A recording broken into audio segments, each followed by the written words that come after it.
अगले वर्ष 5 राज्यों में विधानसभा चुनाव को लेकर के अब प्रदेश की सरकार के साथ साथ केंद्र सरकार भी रोजगार मुद्दे को लेकर के गंभीर दिखने लगी है।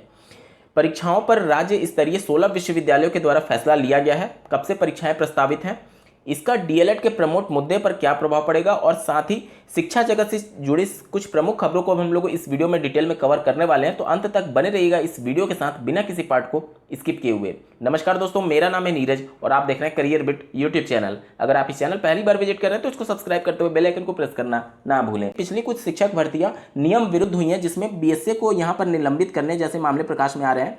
यहाँ पर आप देख सकते हैं तत्कालीन बीएसए ने मेरिट का भी ख्याल नहीं रखा। भर्ती में मेरिट को तोड़ते हुए नौकरी देने का भी आरोप लगाया गया है। मामला है जब वर्ष 2018 में शासन ने 16,448 और 29,334 पदों की भर्ती पर रोक लगा दी थी, तो उस समय के जो बीएसए थे उनको पर ये आरोप है कि उन्होंने इस रोक के बावजूद भी यहाँ पर नियुक्तियाँ की हैं और मेरिट का भी ध्यान नहीं रखा है। इसी के बीच जो बेसिक शिक्षा राज्य मंत्री हैं श्री सतीश चंद्र द्विवेदी जी, उनका ये कहना है कि भर्ती नियम विरुद्ध होने की जानकारी नहीं है। कल ही फाइल मंगवा करके दिखवाता हूं, विभाग में फर्जीवाड़ा बिल्कुल भी बर्दाश्त नहीं किया जाएगा।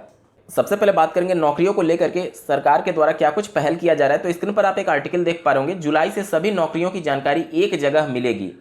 यहाँ पर एक नेशनल करियर सर्विस पोर्टल का निर्माण किया जाएगा, जिस पर न सिर्फ सरकारी विभाग में जो नियुक्तियाँ निकलेंगी उसके बारे में चर्चा की जाएगी, बल्कि जो प्राइवेट इंस्टीट्यूशंस होते हैं उसमें भी जो नौकरियां निकलेंगी उनके विज्ञापन को यहां पर पब्लिश कराया जाएगा। कहने का मतलब आपको एक ही पोर्टल पर अब प्राइवेट के साथ साथ गवर्नमेंट जॉब की भी जानकारी मिलने वाली है।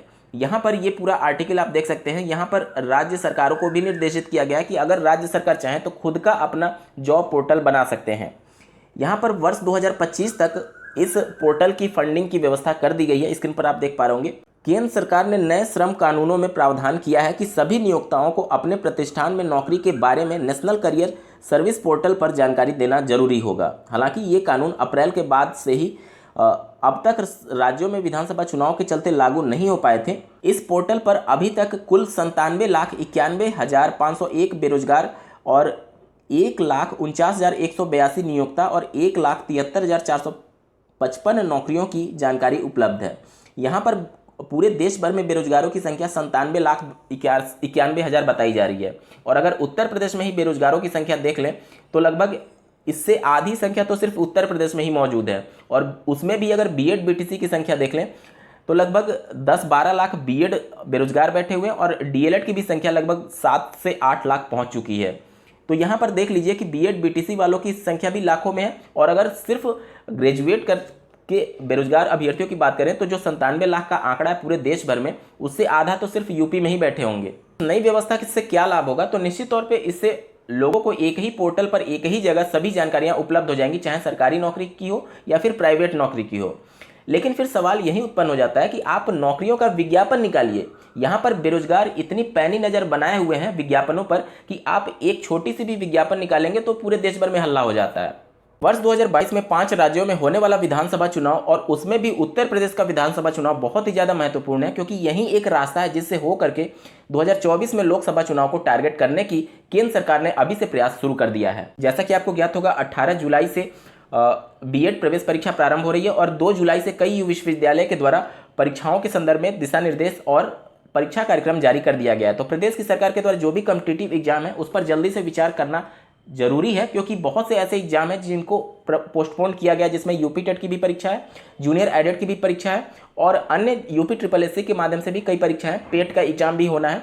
तो इन 2 महीनों में अगर इन सब की परीक्षाएं हो जाती है तब तो ठीक है, नहीं तो तीसरी लहर 2 महीने के बाद आने की संभावनाएं यहाँ पर विभिन्न विशेषज्ञों के द्वारा जाहिर की जा रही है। और यहाँ पर ये अनुमान लगाया जा रहा है कि अगर संक्रमण का दर 5% से अधिक रहा तो यहाँ पर मिनी लॉकडाउन जैसे मामले भी देखने को मिल सकते हैं और हो सकता है कि उस समय परीक्षाएं प्रस्तावित करना उतना आसान नहीं हो फिर से सरकार के लिए। तो अब ये अभी से जो 2 महीने का वक्त है वो प्रदेश सरकार के लिए बहुत ही गंभीरता से विचार करने का है कि जो भी परीक्षाएं स्थगित हुई हैं या फिर प्रपोज्ड है भविष्य में होने के लिए, उनको इन 2 महीनों में कैसे भी कर करके संपन्न करा लिया जाए, अन्यथा की कंडीशन में बहुत ज़्यादा विलंब हो सकता है। उत्तर प्रदेश के 16 राज्य विश्वविद्यालयों ने परीक्षा कार्यक्रम जारी कर दिया है। यहाँ पर 2 जुलाई से परीक्षाएं प्रारंभ होंगी और अगस्त के मिड तक परीक्षाएं संभावित की गई हैं। बीएड में भी प्रथम सेमेस्टर और प्रथम वर्ष के अभ्यर्थियों को अलग अलग यूनिवर्सिटी के द्वारा अलग अलग तरीके से ट्रीट किया जा रहा है। कई जगह प्रथम वर्ष या फिर प्रथम सेमेस्टर के अभ्यर्थियों को बीएड में जो है उनको प्रमोट का लाभ दिया जा रहा है और कई जगह उनकी परीक्षाएं कंडक्ट कराई जा रही हैं। यहाँ पर आप स्क्रीन पर आर्टिकल देख पा रहे होंगे, 17 जुलाई से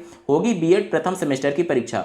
वीर बहादुर सिंह पूर्वांचल विश्वविद्यालय प्रशासन ने कहा है कि बीएड प्रथम सेमेस्टर की परीक्षा 17 जुलाई से होगी। छात्रों को परीक्षा फॉर्म भरने के लिए 2 दिन का और मौका दिया गया है। इन सब के बीच में डीएलएड तृतीय सेमेस्टर 19 बैच के अभ्यर्थियों को भी संशय बना हुआ है कि कहीं उनकी भी तृतीय सेमेस्टर की परीक्षाएं तो नहीं होंगी। तो देखिए दोस्तों, जो 16 राज्य विश्वविद्यालयों के द्वारा परीक्षा तिथियों की घोषणा की गई है, उसमें जो कमेटी की रिपोर्ट थी उसी के अनुसार अंतिम वर्ष या फिर अंतिम सेमेस्टर, जहां पर भी सेमेस्टर प्रणाली है वहां अंतिम सेमेस्टर, और जहां वार्षिक परीक्षा प्रणाली है वहां पर अंतिम वर्ष की परीक्षा के लिए ये परीक्षाएं संपन्न हो रही हैं। जो पहले के सेमेस्टर या फिर पहले के वर्ष के एग्जाम हैं उनकी परीक्षाएं नहीं हो रही हैं। एक आध यूनिवर्सिटी को छोड़ दिया जाए तो केवल अंतिम वर्ष और अंतिम सेमेस्टर की परीक्षाएं हो रही हैं। जबकि डीएलएड 2019 बैच की बात की जाए तो तृतीय सेमेस्टर अंतिम सेमेस्टर नहीं है, तो इन सभी परीक्षाओं का डीएलएड पर कोई खास प्रभाव नहीं पड़ेगा। लेकिन फिर वही मामला आ जाता है कि पीएनपी और एससीईआरटी कितना गंभीर है आपके मुद्दे को लेकर के। अब जैसा कि आपको ज्ञात होगा, पीएनपी सचिव का तबादला एससीईआरटी में हो चुका है, तो उनके पास ज़्यादा शक्तियाँ होंगी पहले से ज़्यादा, और अगर उनकी इच्छा शक्ति रही तो तृतीय सेमेस्टर 19 बैच को प्रमोट का लाभ भी दिया जा सकता है। तो अभी आप लोग पूरी तरीके से संघर्ष जारी रखें जब तक कि कोई पॉजिटिव रिस्पांस देखने को नहीं मिलता है। अधीनस्थ सेवा चयन आयोग के द्वारा जो रिजल्ट रोके गए थे, अब चुनावी वर्ष को देखते हुए उनमें भी तेजी देखने को मिल रही है। यहाँ पर स्क्रीन पर आप एक आर्टिकल देख पा रहे होंगे, अधीनस्थ सेवा चयन आयोग ने कृषि प्राविधिक के 2059 पदों की भर्ती का अंतिम चयन परिणाम जारी कर दिया है। अंतिम दौर में 2036 अभ्यर्थियों को नियुक्ति के लिए चयनित किया गया है, 20 का परिणाम रोक लिया गया है। वहीं जेल वार्डर और फायरमैन भर्ती का अंतिम परिणाम भी इसी सप्ताह जारी होने की संभावना है। प्रदेश सरकार के द्वारा सभी आयोगों को निर्देश जारी कर दिया गया है कि जो सालों से भर्तियां रुकी हुई हैं, कम से कम उसका अंतिम परिणाम जारी करके इन अभ्यर्थियों को नियुक्ति पत्र दे दिया जाए, क्योंकि इन भर्तियों को भी वो 4 लाख सरकारी नौकरी देने का जो दावा करते हैं उनमें उनको काउंट कर रखे होंगे। तो इस वजह से आने वाले विधानसभा चुनाव में इन सबको फिर से टारगेट करने के लिए ये सभी भर्तियों में अब तेजी देखने को मिल रही है। वहीं नगर निकायों के संविदा कर्मियों को अब नियमित करने की तैयारी चल रही है। चुनावी वर्ष होने की वजह से सरकार हर वो हथकंडा अपना रही है ताकि लोगों को वो लुभा सके। यहाँ पर देख पा रहे होंगे 31 दिसंबर 2001 तक नियुक्त कर्मियों को किया जाना है नियमित। स्क्रीन पर आप आर्टिकल देख पा रहे होंगे, उम्मीद है कि वर्ष 2016 से लंबित नियमितीकरण के प्रकरण पर सरकार जल्द फैसला ले सकती है। मतलब साफ है कि 5 वर्ष के कार्यकाल में कुछ भी काम ना करो और अंतिम वर्ष में सभी फैसलों पर जल्दी जल्दी फैसला देने लगो, ताकि अगले विधानसभा में चुनाव भी तो जीतना है। वहीं सीबीएसई बोर्ड द्वारा 12वीं की निजी और कंपार्टमेंट परीक्षा रद्द कराने के लिए 1152 छात्र माननीय सुप्रीम कोर्ट पहुंच चुके हैं। यहाँ पर आप देख सकते हैं देश भर के 1152 छात्रों ने सुप्रीम कोर्ट में याचिका दायर कर सीबीएसई को फिजिकल मोड में 12वीं की निजी और कंपार्टमेंट परीक्षा को रद्द करने के निर्देश देने की अपील की है। 12वीं के प्रमोट रिजल्ट में अंकों के निर्धारण के क्रम में 11वीं के अंकों का 30% वरीयता देने जाने से अभ्यर्थी यहां पर खासे नाखुश हैं। अभ्यर्थियों की यहां पर यह मांग है कि 12वीं के जो प्री बोर्ड एग्जाम हुए थे उसके 50% वरीयता पर विचार करे सीबीएसई बोर्ड। सीबीएसई बोर्ड द्वारा प्रमोट रिजल्ट में अंकों के निर्धारण से अगर जो भी अभ्यर्थी खुश नहीं होंगे उनके लिए बोर्ड तैयारी कर रहा है कि 15 सितंबर से पहले उनको परीक्षा में सम्मिलित किया जा सकता है। अगर आप प्रमोट होने से खुश हैं, अपने अंकों से खुश हैं, तो फिर परीक्षा देने की आवश्यकता नहीं है। लेकिन अगर आप मूल्यांकन से खुश नहीं हैं तो आप इस परीक्षा में सम्मिलित हो सकते हैं। तो दोस्तों, ये थी आज की कुछ प्रमुख खबरें। आपको ये वीडियो कैसा लगा कमेंट करके जरूर बताइएगा और ऐसे ही महत्वपूर्ण अपडेट्स के लिए इस चैनल को सब्सक्राइब करना ना भूलें। इस वीडियो को देखने के लिए आपका बहुत बहुत धन्यवाद। भगवान करे आपका दिन शुभ हो।